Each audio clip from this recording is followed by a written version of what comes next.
Hi, Anthony. It's really good to have you here. It's been a while since we've been working together, and it's an absolute pleasure to host you for this Battery Talk Show series. So, can you get started with you sort of talking about your background a little bit? Super, thanks very much. I'm an engineer by background. When I was young, I had a dream. I wanted to travel the world and build bridges. So I went to university to study engineering and went on to become a civil engineer. But my career got sidetracked and I ended up working on some sewer projects in London.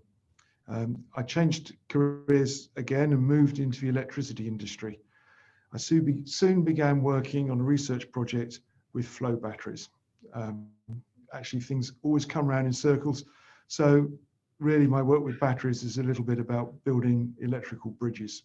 That sounds amazing. I know that like, while you were building bridges, you found yourself in Nepal, but a long, long time ago. Could you tell us a little bit about that? Yes, okay. All these things happen in a little bit of a roundabout way. When I was young, the British Army had a very good arrangement to take gap year students and show them what army life was about. So I was really fortunate and thrilled to be sent to Hong Kong, where I worked with the Gurkha engineers.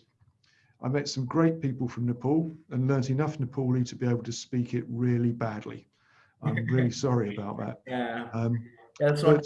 but as a result of that, I got to know a few people in Nepal and really enjoyed being in a place where, although it's difficult to speak the language well, I can speak enough to make people laugh. That's the whole point. But I mean, just like from your background and all the work that you've done, how did you come to found Swanbarton, and what does the company basically do? Could you tell us a little bit about that? I started my company, Swanbarton, so I could offer consultancy services in energy storage. I previously worked for one of the large electricity companies in the United Kingdom on one of their battery projects. But when that finished, I needed to find something else to do. Although renewable energy and distributed energy was still relatively novel, it was even more novel to be talking about batteries and electricity storage. But some of my clients were really interested in that, and we were able to work with some real enthusiasts for bringing new technology into the industry. We met people from Japan, from other parts of Asia, across Europe, Canada, United States, and we could help them see what the value of batteries and electricity storage would be on their power systems. We were able to work on some very innovative projects.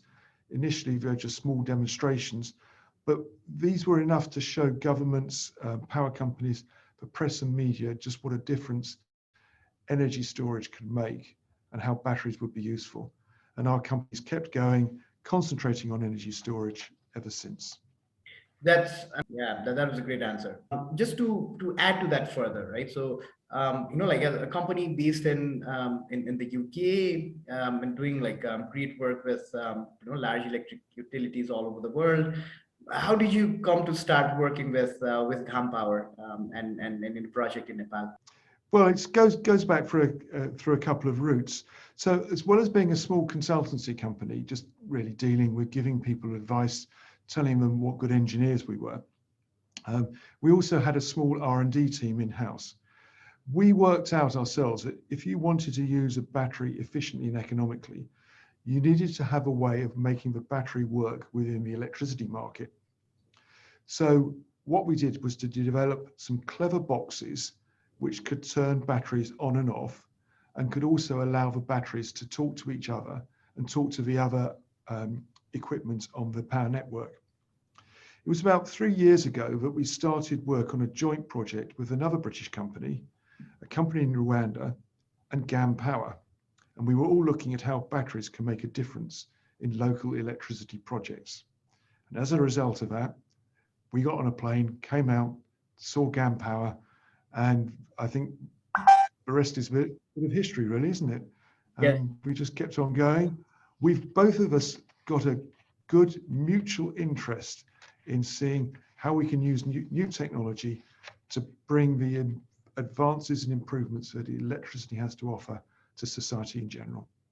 Yes, I think just the fact that batteries have so much to offer, but it's not as well understood, I feel, especially by the general masses. Just like going back a little bit, I mean, could you tell us a bit about the battery technology, especially talking to different stakeholders in the country, to like why you find batteries exciting and what purpose would it serve in a country like Nepal? If we want to really um, make change happen, you've got to be enthusiastic about things. And to get enthusiasm going, you also need good people and great people. We've got very many engineers who can see the improvements that you can make just by making things a little bit better. And that's good and that's exciting. But there really is another part to our work. We've all got a responsibility to look after our world. We need to stop wasting our natural resources, and at the same time, we need to stop to solve the great problems of our age. In general, we can think of ourselves as being a prosperous, go-ahead society, but there's 2 billion people around the world who don't have access to clean and reliable electricity. Now, if you think what a difference electricity can make to people's lives, you begin to realize why it's so important. With reliable electricity, you can pump clean water and purify it. You can pump dirty water away and treat it. You can provide lighting so children can read and study after dark, for heating and cooking, reducing the need to collect and waste trees and biomass and cause indoor pollution. If we can do that, we can make a great difference to many people's lives. And the reason that it works so well with putting batteries and electricity together is that we can use the most efficient and the cleanest sources of energy, coupled with batteries, to give us reliable, continuous, safe, and economical power. So put all of that together, we've got the power to change the world. Absolutely. I think like well said, Anthony. But just in the context of Nepal, what would you like to see to the utility, people, regulators, and other policymakers of the country if they were to start envisioning a more robust electrical grid, which involves batteries? Well, we can approach this in a number of ways. First of all, we should look at what we've already built in terms of our electricity system. And running an electricity system is expensive. You need to keep providing fuel. You've got to make sure that your cables, your wires, your transformers all run efficiently. And at the moment, most electricity systems are not very efficient. And that applies whether you're talking about the United Kingdom, the United States, or Nepal. And the reason for that is that we tend to put in electricity to try and meet the peak demand. And therefore, we're not taking advantage of the average demand. So we have to put in too much to meet those short moments when there's a peak, but we don't necessarily use it the whole time. So if we can operate our system more efficiently by balancing the loads and the power flows, we can use our limited resources and spread it out more to make sure that we can serve more customers in a more efficient way. So the first message to put across to power companies is think about what you've already got and see whether you can use it more efficiently by sharing those assets over a longer time period. A simple example of this could be if you want to move 100 people from one town to another town, if you try and move them in one go, you need a very big bus, and that bus will just go make one journey and that's it, finished. You could alternatively use a different form of transport. Maybe you could use 25-seater cars or even 100 bicycles, spread it out over a longer period of time, and all those assets are then in constant use. And it's a bit like that with electricity. So if we can use our existing infrastructure better, we can save money and we can therefore do more with it. But also, if we've not got enough infrastructure in the first place, when we put that new stuff in, we can put it in with storage and use it more wisely. If we were going to give a water supply to a new village, we wouldn't just put a pipe in, we'd put a water tank in at the village so that they could fill the water tank up during the whole day and draw water off when they needed it. That means they're not spending quite as much money on building that infrastructure to get the water into the village. If you can do it with water, we can do it with electricity. That's the difference we can make. So there's two messages here. One is use what we've got better. And the second is when we need to put new stuff in, let's put it in as good as we can make it. Absolutely. I think just let me wrap it up and sort of try and ask you to speak about the project that we've been working on together. So yeah, although we've been working for 3 years, trying multiple different ways in which we can integrate battery to the existing Nepali grid. I'd love for you to speak a little bit about the pilot project, exactly what this project is that we're working on, and what could the possible outcomes be of this study. Okay, so in many places in Kathmandu, in big cities and towns, there's a shortage of power at certain times of the day. Everyone uses power at the same time. If everyone goes and turns everything on, the lights go off.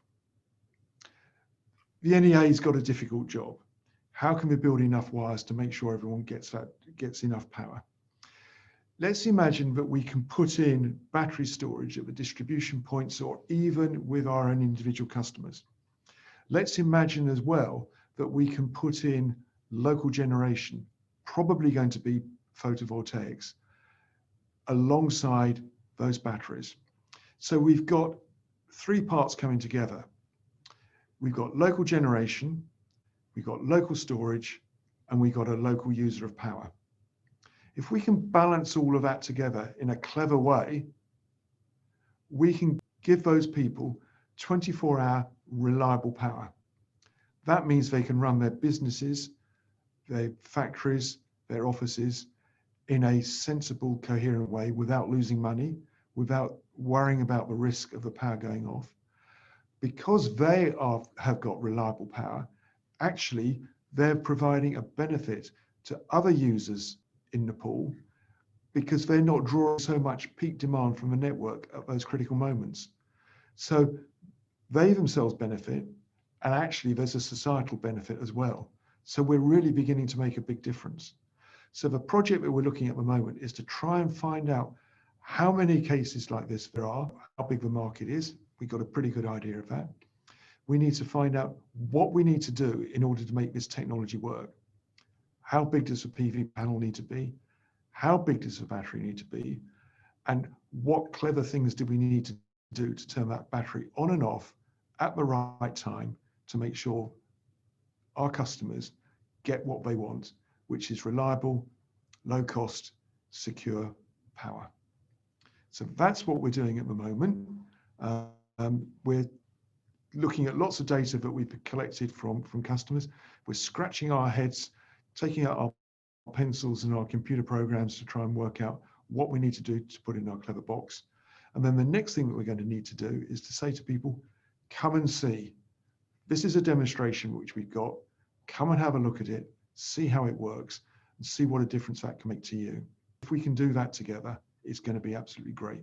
Absolutely. I think that's a great summary. I think just one closing remark from you as to what can we expect in the next few months, especially with regards to the outcome of this project, and also what could be the next steps that you see in terms of mainstreaming storage in a country like Nepal. I think what we've got to do is to really make sure that customers are not scared about the idea of using batteries and electricity in a different way. We've got to take the technical risks out of the system.